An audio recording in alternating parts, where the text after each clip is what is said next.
lived with Martin for 3 years. Occasionally, we slept together, but we never kissed. It was the purest kind of physical relationship. Until one day, I accidentally saw him and his secretary in an intimate position, allowing her free access to his private space.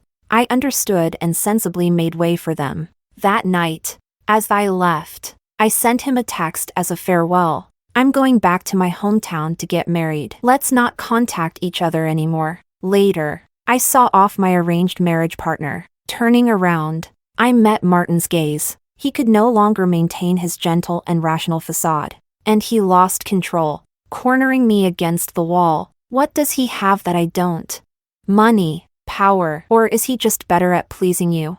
Chapter 1. As the workday was ending, a sudden downpour started. My colleague Carolina forgot to bring an umbrella and came over to share mine. I didn't refuse. Looking down, as I opened the umbrella, I heard Carolina speak enviously. Being a secretary is really the best. Proximity gives you the advantage. Sue's secretary has only been here for 3 weeks and already gets to share an umbrella with President Chen. In 3 months, we might all be calling her Mrs. Chen. I raised my eyes. My gaze passed through the rain, fixing on the 2 figures under the opened black umbrella. They were walking side by side. Martin was striding ahead, while Laura was running after him. She was in such a hurry that she lost her balance. With a startled cry, she almost fell to the ground, but Martin quickly reached out, catching her around the waist. The scene played out perfectly, like a classic romantic drama on TV. I looked away and shook the umbrella,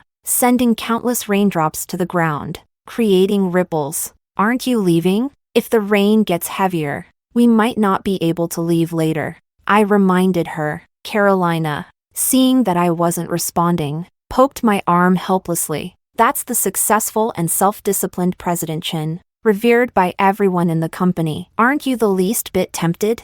She clutched her chest, putting on a look of deep anguish. She sighed dramatically. Anyway, seeing someone else take the co-pilot seat in President Chen's car makes my heart ache. Carolina's exaggerated acting made me laugh. I pulled out my car keys and pressed the button, making the lights flash on the Audi parked by the roadside. I lifted her chin playfully and said with a smile, "You might not be able to sit in President Chen's co-pilot seat for now, but would you like to take a ride in mine?" Chapter 2. Taking Carolina home took a bit longer than expected. When I pushed open the door, Martin had just placed the last dish on the dining table. He was wearing comfortable loungewear, and the apron he had on seemed to be the couple set that the mall had given us last time we went shopping. Under the warm yellow light overhead, the cold, impersonal aura that Martin usually carried from his years in the business world had completely vanished. All that remained was a gentle softness. Martin walked over, took the bag from my hand, and hung it on the coat rack. Then he bent down, took out a pair of slippers for me, and placed them at my feet. His fingertips naturally brushed against the ankle strap of my high heels, the warmth from his touch spreading to my cold skin. I stiffened and took half a step back, refusing Martin's help. "I'll do it myself." Martin was slightly taken aback but said nothing. "I made your favorite pork rib and pumpkin soup. Go wash your hands and eat while it's hot." Silently, I changed out of my shoes and walked toward the sink. As the water flowed through my fingers, my thoughts drifted away. In the 3 years of living together, Martin and I had crossed many lines. Helping me take off my shoes was just a minor thing. But just now, when Martin leaned in, I suddenly felt an overwhelming sense of resistance. I knew the reason, but I didn't want to admit it. It was because of Laura, and also because of myself. In these 3 years, in the day-to-day routine that felt like a frog being boiled slowly, I had forgotten that my relationship with Martin started as nothing more than a drunken fling, and that his kindness towards me was merely out of courtesy. I had uncontrollably fallen for him, confusing physical needs with love. Laura's appearance had been a wake-up call, jolting me back to reality. Fortunately, it wasn't too late to pull away now. Chapter 3. I ate that meal with little interest. After only a few bites, I put down my chopsticks and went upstairs to freshen up.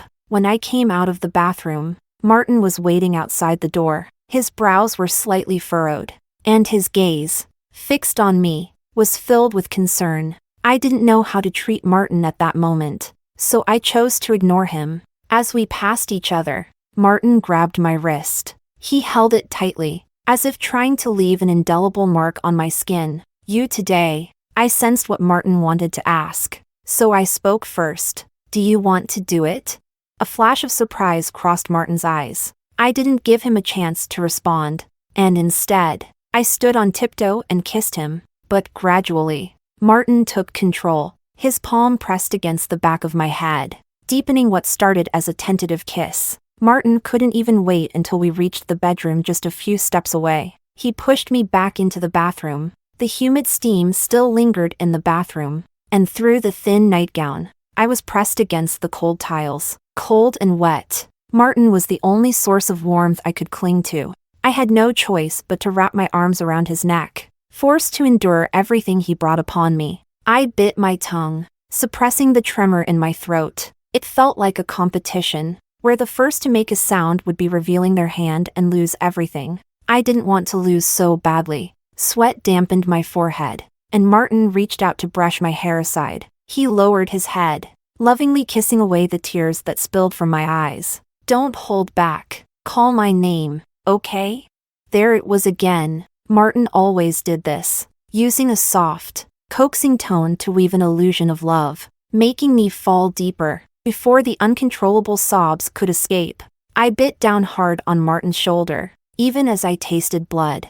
I didn't let go. Martin groaned in pain but then let out a helpless chuckle near my ear. "You really are a handful." In the end, I was exhausted. It was Martin who carried me back to the bedroom. In a daze, I felt my left hand being gently caressed. I curled my fingers and asked hoarsely, "What is it?" Martin didn't seem to expect that I was still awake. He cleared his throat, trying to cover it up, and intertwined his fingers with mine. "Nothing. Go to sleep." Chapter 4. Everything that happened that rainy night dried up and faded with the bright, clear sky. I had been on a business trip for over half a month, busy non-stop.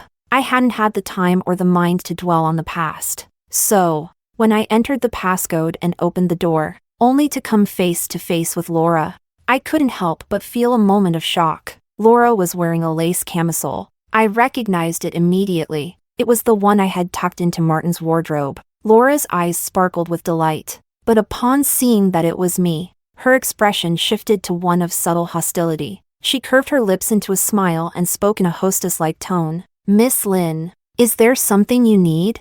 I rubbed my temples, which were throbbing from exhaustion. I didn't scream at Laura, demanding to know why she was there, nor did I ask where Martin was. I simply returned her a calm smile. "I'm just here to pack a few things, and then I'll be on my way." After living here for 3 years, I made several trips up and down to gather all my belongings. I even took the rose plant from the balcony that I had been taking care of, though it was Martin who had been watering it all these years, carrying bags upon bags. Laura gave me a sidelong glance and reminded me, "Miss Lynn, you should check carefully to make sure you haven't left anything behind." She lifted her chin slightly, a hint of sharpness in her otherwise innocent face. "After all, now that there's a new occupant, the old things should be thrown out. If you leave anything behind, you wouldn't want to go digging through the trash for it." The smile on my lips didn't waver. "Now that you mention it, I just remembered, there is one last thing I haven't taken with me." My gaze swept over Laura,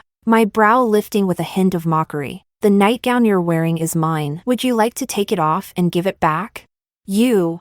Laura clutched her chest, her face flushing with anger. I had no interest in arguing with her, so I waved dismissively and said in a calm voice, "Never mind. I have a thing about cleanliness. Consider it a gift." Chapter 5. I returned to the apartment I had rented before, carrying my heavy luggage. Even after moving in with Martin, I never gave it up. Perhaps it's because I was too pessimistic, believing that everything with Martin was nothing more than an illusion. Sooner or later, I would have to wake up from the dream. Fortunately, my pessimism allowed me to have a place to stay at this moment. I washed up briefly, overcome by exhaustion from my non-stop work. I fell into a deep sleep. When I woke up again, it was already evening. The endless darkness swallowed me whole. My heart suddenly felt empty, filled with an overwhelming sense of loneliness. It felt as though the world had abandoned me. Fortunately, that feeling didn't last long,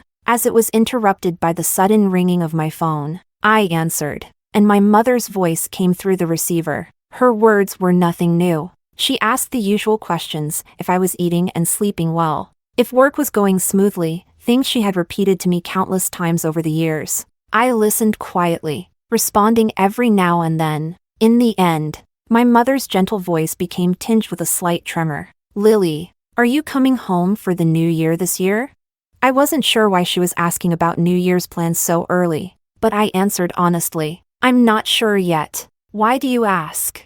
There was a pause before she replied. It's nothing. I just miss you. It's been so long since I've seen you. Her words hit me like a hammer to the chest. A wave of sadness welled up inside me. I came from a single-parent family. My concept of home had always been blurry. My childhood memories were filled with images of my father, idle and drunk every day. He had a bad reputation, indulging in drinking, gambling, and other vices. When he won, life for my mother and me would be a bit better, at least we wouldn't get beaten. But when he lost, it was different. He would take out his anger on my mother, grabbing her by the hair and dragging her into a dimly lit room like a butcher dragging his prey to the slaughter. The old house was in disrepair, and the door didn't close properly. At the age of 5, I was forced to witness my mother suffering through a narrow crack in the door. Her anguished screams filled the room, while outside, I banged my hands against the door until they were bloody. I couldn't break the door open. I couldn't stop the torture that was happening inside. This went on for a long time, until one day, my father's clenched fist struck me. That was the day my mother, who had always endured, suddenly fought back. She grabbed a kitchen knife and swung it wildly. You beast! If you dare touch Lily, none of us will live. Her hair was disheveled, and blood oozed from a wound on her forehead. She looked like a demon that had crawled out of hell. My father was startled and left, cursing under his breath. My mother put down the knife, her strength suddenly gone, and pulled me into her arms. Her tears soaked my hair as she whispered in a choked voice, Lily, don't be afraid. Mom will take you away. After that, my mother single-handedly supported the two of us. She worked herself to the bone to provide for me. All I could do was study hard, work hard, and make a success of myself, so she could enjoy a comfortable life. But over the years, I had been so focused on making money that I forgot what she needed most was my companionship. I glanced at my savings. The string of zeros was enough to let me live comfortably for the rest of my life. I no longer had a compelling reason to stay in Beijing. Once I realized this, I spent a week wrapping up my work and resigning from my job. The night I left, I felt a weight lift off my shoulders. I didn't even bring my suitcase. Just before boarding the plane, I sent Martin one last text message. It was my way of ending our 3 years together. I'm going back to my hometown to get married. Let's not contact each other anymore. Chapter 6. With the burden of work lifted, my days back in my hometown were almost excessively peaceful. To keep myself from getting too bored, I built a small flower garden in the yard. Every day, I tended to the flowers and plants, finding a sense of contentment in it. However, my mother grew increasingly concerned by my quiet behavior. They say no one knows a daughter better than her mother. From the first day I returned, my mother noticed something was off with me, but she didn't ask anything. I didn't know how to start, so I just played along, pretending everything was fine. Your Uncle Song's son heard you were back and mentioned that it's been a long time since he last saw you. I was basking in the sunlight in the yard, half asleep. Hearing this, I opened my eyes halfway and responded vaguely. Seeing that I didn't show any signs of resistance, my mother was slightly relieved and continued. I thought you two are both young, so you should have things to talk about. I accepted his invitation on your behalf. It's just a walk, a meal. You can't keep staying at home like this. You'll drive yourself crazy eventually. My mother spoke with a hint of concern, knowing she had a point. I couldn't argue, so I agreed readily. All right, I'll meet him. Chapter 7. Oscar Song and I were childhood friends. The night my father fled in terror, my mother gathered all our savings and took me on a green train. After several transfers, we arrived in the city where we live now. Oscar lived right across from us. His mother was a gentle person. When my mom was too busy to pick me up from school, she would take me along and invite me to her home. The first time I stepped into Oscar's house, my face was filled with anxiety. I was terrified of Oscar's father, even though every time I ran into him, he would greet me with a warm smile. But I still feared that in the next moment, he would clench his fist and grab me by the hair. None of what I feared ever happened. When Oscar's father saw me, he just patted Oscar on the back and said, "Your sister Lily is here. Why don't you take her to your room to play? Whatever treats or toys you have, you need to share with her, okay?" Oscar, who was the same age as me, took my hand and answered crisply, "Okay." That's the biggest difference between Oscar and me. He grew up surrounded by love, and he was even generous enough to share half of that love with me. Chapter 8. It's been so long, and you really haven't changed at all. Still so quiet. A sudden cold sensation on my neck made me shrink back, frowning as I looked at the culprit. Oscar quickly offered a peace gesture. He handed me a cup, smiling as he sat down across from me. 4 Seasons Spring Macchiato. No ice. No sugar, with taro balls. I remembered correctly, right? It's your favorite. I took it, poked the straw into the bottom, and took a sip of the milk tea before replying, "You haven't changed either. Still as childish and talkative as ever." Oscar leaned back in his chair, his dark hair falling messily over his forehead, giving him a nonchalant look. "It's only with you. Though, if I hadn't grown up with you, I'd probably be the cool, aloof type." Oscar sighed. "Unfortunately, you've always been an ice queen. If I were a mountain, it'd be hard to get more than 12 words out of you in 12 years. I smiled, neither agreeing nor disagreeing. "How have you been these past few years?" Oscar continued to make small talk. "Pretty good. I'm practically living a retired life now. What about you?" "After graduating from college, I worked as a wildlife photographer for 2 years. Interacting with nature, but I got injured a while ago, and my mom was so scared she cried her eyes out. I couldn't keep worrying her." Oscar shrugged helplessly as he spoke. "So now I've had to give it up and am planning to start a studio." "That sounds like a bit of a shame." I crossed my arms and raised an eyebrow, teasing him. "But getting to experience the passion of starting a business at your age is like being 18 again." Oscar pretended to be angry and, catching me off guard, raised his hand as if to flick my forehead. I instinctively turned my head to avoid it. Oscar's hand hovered in the air, and the atmosphere grew tense for a moment. He then casually pulled back his hand, breaking the tension with a joking tone. "Forget it. This youthful heartthrob who's returned to 18 has nothing to say to an old-timer like you." Chapter 9. Oscar and I walked around, stopping at several places we used to love. As evening approached, Oscar drove me back to my door. Just as I was about to say goodbye, he grabbed my hand. Oscar held my hand tightly and squeezed my palm. "Lily, the reason I asked you out this time was to tell you, I like you." I looked down at our intertwined hands, then back at Oscar's face. "When you filled out your college applications, you didn't choose Beijing. Instead, you went to another city because you saw the confession I wrote on the last page of my notebook. Didn't you? That was your way of subtly rejecting me?"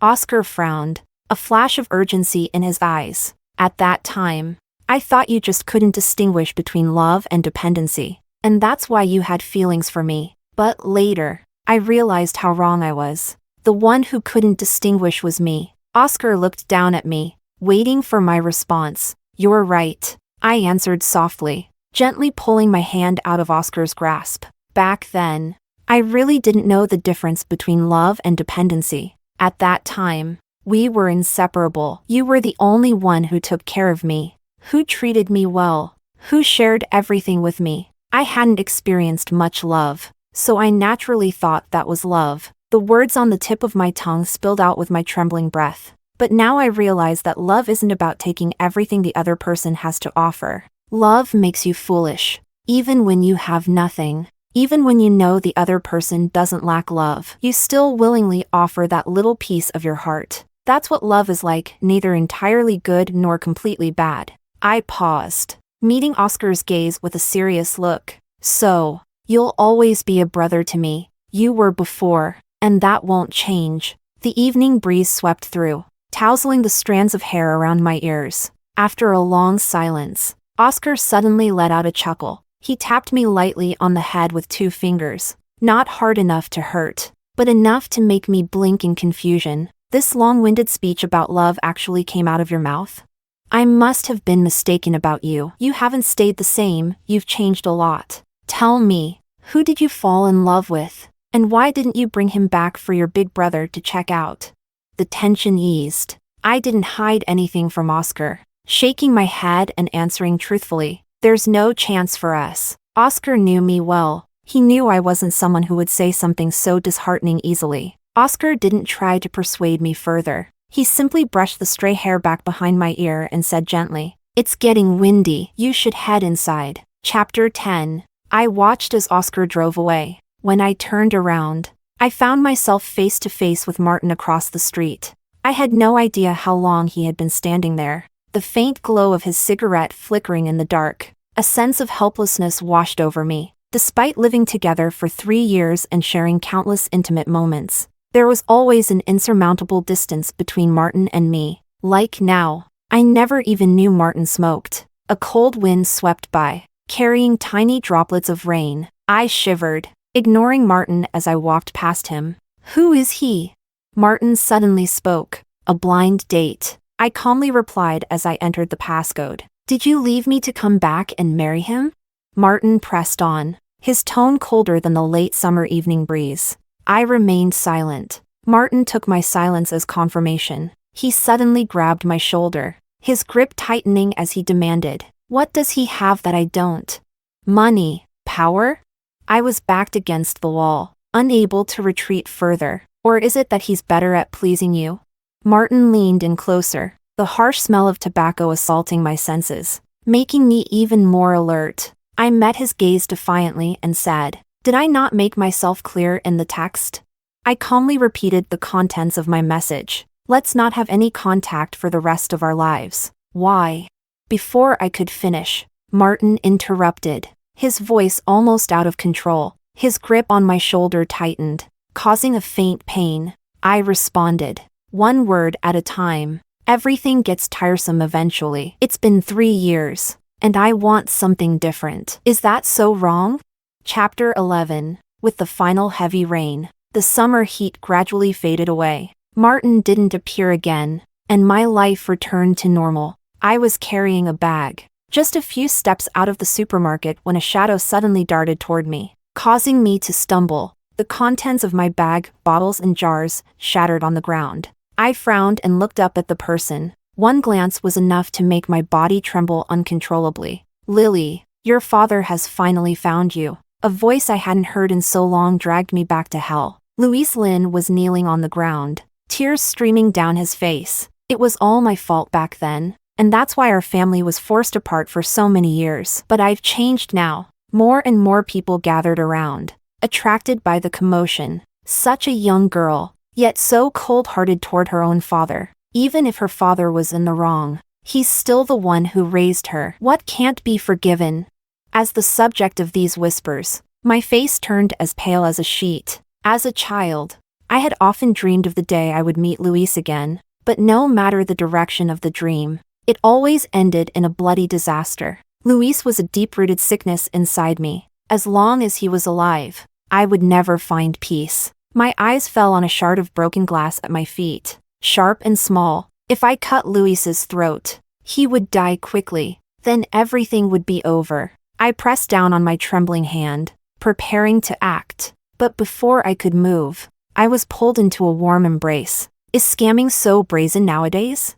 Martin's warm palm gently stroked my back, pulling me out of my daze. My girlfriend's father passed away recently. I watched with my own eyes as he was cremated. You jumping out now and pretending to be him is not a good look for society, is it? With just a few words, Martin shifted the crowd's perspective. So he's a con artist. No wonder the girl had no expression. He must have touched a nerve. Poor girl, losing her father so young. Isn't this human trafficking? Call the police. Quickly, before he escapes and hurts someone else. Louis tried to argue, but when he heard the word police, his expression changed drastically. He scrambled to his feet and ran away. With the drama over, the crowd dispersed. "Are you okay?" Martin held my wrist, looking at me with concern. "What are you doing here?" I asked, my gaze traveling from the cap on Martin's head down to his clothes. When I noticed he wasn't wearing his usual suit but instead a studded leather jacket, my eyes widened in surprise. "And what's with the outfit?" Martin avoided my questioning gaze, his dark eyes flickering. "Just a whim, trying out a new style." "Oh." I didn't press the issue. Turning to leave, Martin called after me, asking, "Do you need help dealing with that man from earlier?" I shook my head, indicating that it wasn't necessary. "My problems, I'll handle them myself." Chapter 12. I didn't tell my mom about Luis's appearance. I didn't want her to worry or live in fear, so I just told her that things were a bit unsettled lately and advised her to stay indoors as much as possible. At the same time, I reported the incident to the police, but their response was that without any tangible harm, there was nothing they could do. And besides, he was still my father. My phone buzzed on the table. It was a text from Luis. "Lily, do you really think that hiding from me means I won't find you and your mom? If you push me too far, it won't just be text messages. Your mom is getting old, and she's already taken so many beatings to protect you. You wouldn't want her to live in fear again, would you? I know you have money. Give me $500,000, and I'll pay off my gambling debts. I promise I won't bother you anymore. After all, I'm still your father. You wouldn't really want to see me get my hand chopped off, would you?"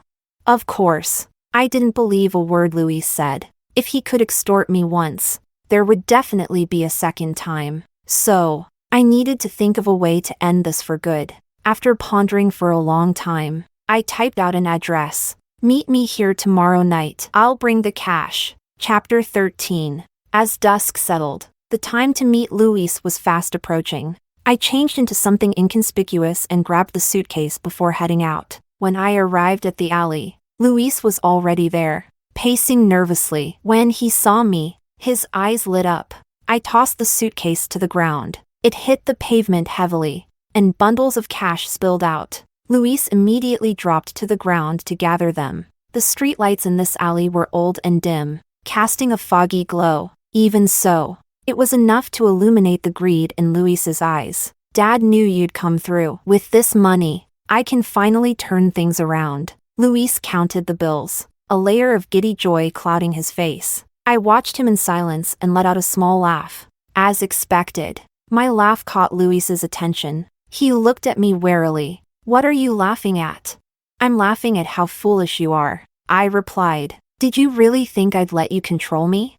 50,000, it's more than enough to get you in deep trouble for extortion." I spoke calmly, but Luis's face changed instantly. His voice trembled as he shouted at me. "I'm your father. You owe me this money."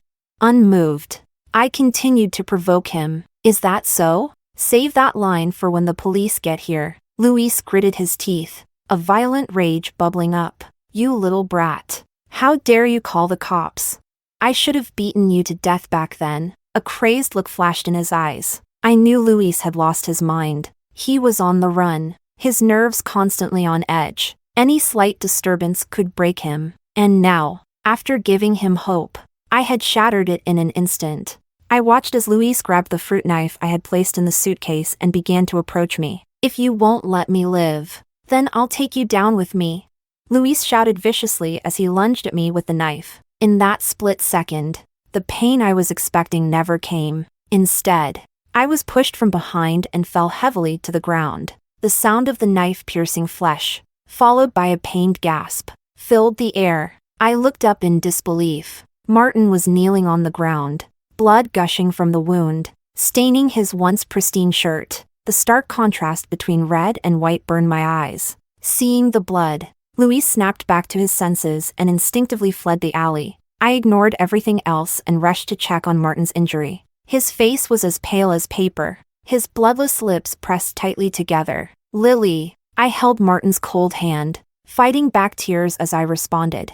"I'm here." With one hand, I comforted Martin, while with the other, I grabbed my phone from the ground and called for an ambulance. Martin rested his head on my shoulder, his voice barely audible. "That day it rained. You kissed me. You once said that friends with benefits should follow 3 rules: no kissing on the lips, and no recognition outside the bedroom. I thought that when you kissed me, it meant we were officially a couple, but then you turned around and left me to marry someone else, saying you were tired of me. It's not fair. I've liked you for longer than 3 years. Martin's voice was uncharacteristically soft and tinged with hurt. My heart felt like a shaken soda bottle, emotions bubbling up and choking me. I breathed heavily, struggling to push the words out through my tears. I love you. Warm tears spilled down my cheeks and onto Martin's neck. He froze. Then a faint, uncertain smile touched his lips. You're not just saying that because I'm about to die, are you? No, you're not going to die. I shook my head desperately. Martin reached up and wiped away my tears. Can you kiss me? This was our first real kiss. Our lips barely touched, mixed with the salty taste of tears. In this moment, it felt both ridiculous and pitiful. The sound of sirens grew louder, and Martin was loaded into the ambulance. Oscar followed behind the police officers. He helped me to my feet as I wobbled. Sorry, I was a step too late again, but I didn't hear him clearly. My focus entirely on Martin. I wanted to go with him to the hospital, but the police stopped me halfway to take my statement. By the time I arrived, Martin had already undergone surgery and was resting in his hospital room. How are you feeling now? Seeing my worried expression, Martin smiled. Don't worry. I'm fine now. I opened my mouth to speak, but seeing Martin like this, I was at a loss for words. I could only blame myself for not being more careful. Don't frown. This pain is nothing. It's insignificant compared to the pain of seeing you get hurt. My ears burned, and the atmosphere grew awkward. The next moment, the door was flung open. How did you end up in the hospital again? I turned to see a red-haired, punk-styled man enter the room. Our eyes met, and he instantly smiled. You must be the wife, right? I'm Martin's friend, Diego. I smiled back, my attention caught by one word he used. Did you just say again? Diego casually pulled up a chair and sat down. Martin didn't tell you? He pulled an apple from the fruit basket he'd brought, wiped it clean, and took a bite. He took over 20 lashes with a family whip just to marry you. I have to say, Old Master Chin is really ruthless. He usually calls Martin his precious grandson, but when it came to this, he didn't hold back. His skin was practically flayed, and they didn't even give him medicine. They just threw him into the ancestral hall and made him kneel, without even a sip of water. Diego munched on the apple and threw a pained look at Martin, completely oblivious to the cold glare Martin was giving him. Speaking of which, I do owe you an apology, Mrs. Chen. Diego changed topics so quickly that I couldn't help but ask. For what? When Martin was on his 3rd day of kneeling, his wounds got infected, and he developed a high fever. When they carried him out, he was delirious, but he insisted I go water his flowers. Diego scratched his neck awkwardly, but I figured it wouldn't be right for a man like me to intrude on your love nest, so I gave the address to his secretary. I didn't expect what happened next, so I apologize. But Martin's love for you is as clear as day. That's enough out of you. Get out and deal with things outside. Martin, unable to take it anymore, threw a pillow at Diego's head. The movement pulled at his wound, causing him to groan in pain. Who told you to move? Martin leaned back against the headboard, putting on a weak facade. It hurts. I was about to call for a doctor when Martin grabbed my wrist. Kiss me, and the pain will go away. I sat back down and helplessly held Martin's hand. I'm not a painkiller. How do you know it won't work if you don't try? I lowered my head and lightly kissed Martin's fingertips. His thumb gently brushed against my lower lip, sending a tingling sensation through me. I cleared my throat, trying to cover up my embarrassment. Diego mentioned the flowers. Were they my roses? Martin let me play with his fingers, a soft smile on his lips. You already knew. Those are the only flowers in the house. I licked my dry lips and continued. The day I left, I took the flowers with me, but for some reason, I couldn't take care of them as well as you did. It seems the task of caring for the flowers will have to be yours. Martin lowered his gaze, looking at me with such tenderness that it nearly melted me. I just wonder if you have a place for me. I met Martin's gaze, What role do you plan to take when you move in? Your future husband. I froze as something cold was slipped onto my ring finger. Gathering my courage, I looked down and saw the ring glinting in the light. When did you? The night I thought you were asleep. I secretly measured your finger. Looks like I got it right. Martin took a deep breath. His voice gentle but firm. Is this a role you're willing to accept?